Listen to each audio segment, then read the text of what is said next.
अस्सलामु अलैकुम। अल्लाह ताला ने हर उम्मत और कौम को फितना और आजमाइश में हमेशा डाला है, जिसकी खबर नबियों ने अपनी उम्मतों को दी है। उम्मती मुहम्मदी के लिए एक बड़ी आजमाइश वहशी दरिंदा सिफत कौम के खुरूज की शक्ल में लिखी जा चुकी है, जिसके ज़ाहिर होने में कोई शक नहीं। आखिरी नबी मोहम्मद सल्लल्लाहु अलैहि वसल्लम ने हदीस में इस फितने की खबर निहायती वजाहत के साथ दी है। इस वहशी कौम का नाम याजूज माजूज है। ये वो कौम है जिसकी पेशनगोई ना सिर्फ नबी सल्लल्लाहु अलैहि वसल्लम ने की, बल्कि तौरात और इंजील में भी इनका जिक्र मिलता है। तो याजूज माजूज हज़रत नूह अलैहिस्सलाम के तीसरे बेटे याफिस की औलाद में से हैं। ये लोग शुमाली मशरकी एशिया में ज़िंदगी गुजारते थे और अपने आसपास के इलाके पर हमेशा परेशान करने वाला हमला किया करते थे। इनकी आबादी चीन से तुर्किस्तान तक फैली हुई थी और रिवायतों में आता है कि याजूज माजूज बनी आदम में से हैं और अगर इन सब को पूरी दुनिया में छोड़ दिया जाए तो तबाही मचा देंगे और लोगों की मईशत बर्बाद कर देंगे। उनमें से कोई आदमी उस वक्त तक नहीं मरता जब तक अपनी 1000 या इससे ज़्यादा औलाद न देख ले। इनके चेहरे तय बतय ढाल की तरह हैं। ये लोग जिस जानदार की तरफ से गुजरते हैं उसे खा जाते हैं। ये मौसम बहार में अपने गारों से निकलते हैं। इनके पंजे और दांत दरिंदों की तरह हैं।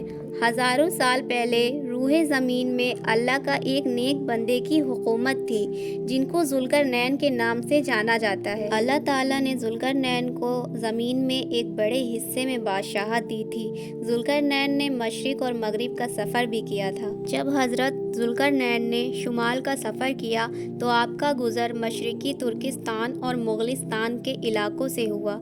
ये इलाका दो अजीब पहाड़ के बीच में आबाद था और पहाड़ की दूसरी तरफ याजूज माजूज रहा करते थे।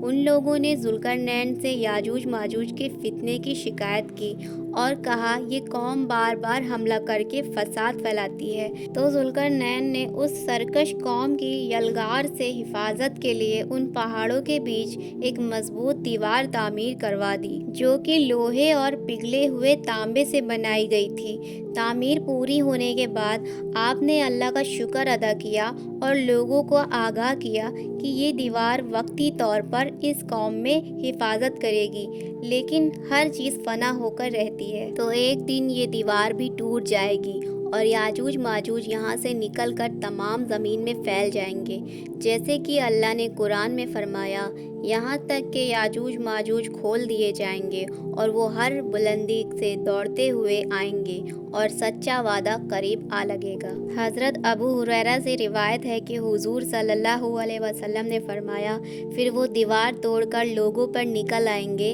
और सारा पानी पी जाएंगे।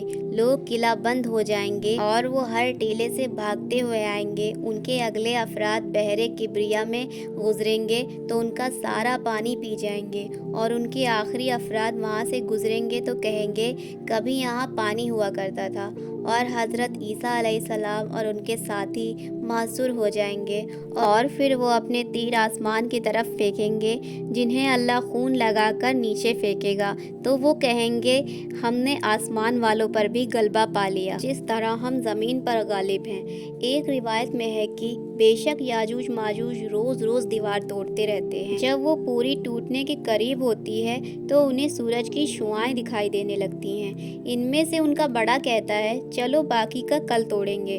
तो अगले दिन अल्लाह उस दीवार को और मजबूत बना देते हैं और जब उनकी कैद की मुद्दत ख़त्म हो जाएगी और अल्लाह लोगों के सामने जाहिर करना चाहेंगे तो उस दिन वो सूरज की शुआएं देखेंगे तो उनका बड़ा कहेगा, चलो बाकी इंशाअल्लाह कल तोड़ेंगे। जब वो अगले दिन आएंगे और इंशाअल्लाह कहने की बरकत से दीवार उतनी ही होगी जितनी तोड़ के गए थे, तो वो बाकी दीवार तोड़कर बाहर आ जाएंगे। दीवार तोड़ने के बाद ज़मीन में खून खराबा करेंगे और फिर हज़रत ईसा अलैहिस्सलाम हलाकत की दुआ करेंगे तो अल्लाह उनकी गर्दनों में कीड़े पैदा कर देंगे, जिससे वो मर जाएंगे। पूरी ज़मीन में उनकी लाशों की बदबू फैल जाएगी। फिर अल्लाह एक किस्म के परिंदे को भेजेंगे जो इनकी लाशें उठाकर जहां अल्लाह चाहेंगे फेंक आएंगे। तो ऐसे याजूज माजूज का खात्मा होगा। अगर आपको ये वीडियो अच्छी लगी हो तो मेरे चैनल को सब्सक्राइब कर दिएगा, लाइक कर दिएगा, शेयर कर दिएगा। साइड में जो बेल आइकन है उसे प्रेस कर दिएगा। अस्सलामु अलैकुम।